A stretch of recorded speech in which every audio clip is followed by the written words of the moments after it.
Hi, I'm Introved. Today, let's have a little chit chat about environment and our own culture. It's been years. जब भी environment की बात होती है, हम बात करते हैं 3 precepts की: reduce, reuse and recycle. तो क्या ये कॉन्सेप्ट्स ब्रांड न्यू हैं या कुछ ऐसा स्पेशल किया गया है जो हमें पता नहीं था, या फिर ये ऐसी चीज़ें हैं जो हमेशा से हमारे घरों का एक पार्ट रही हैं? Let's analyze that today. Number 1 is reduce.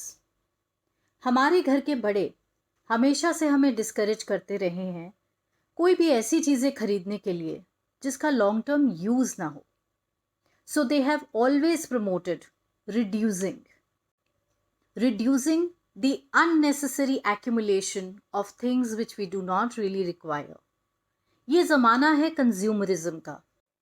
हम अक्सर कैरिड अवे हो जाते हैं बिकॉज ऑफ एडवर्टिजमेंट्स जिसका इतना बम्बार्टमेंट होता है, and secondly thanks to online shopping जिसमें अब कहीं जाने की भी ज़रूरत नहीं है, सब कुछ घर पर ही आ जाएगा. So reduce is something that our elders have always propagated. Let's analyze point number 2, that is reuse.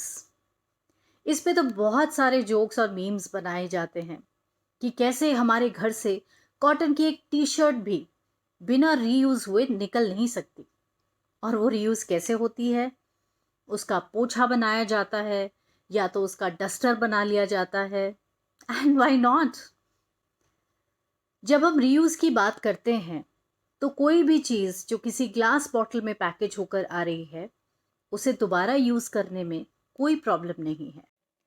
Rather, I feel it's an environment friendly activity. इससे हमारा environment भी सेव होता है और हमारे expenses भी कम होते हैं. तो ये चीज़ भी हम हमेशा से फॉलो करते आए हैं. Now comes number 3, that is recycling.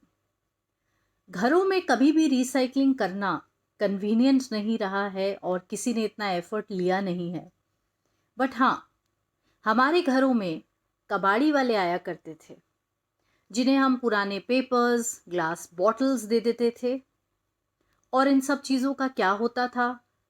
वो आगे जाकर सॉर्ट होती थी और रिसाइकिल की जाती थी.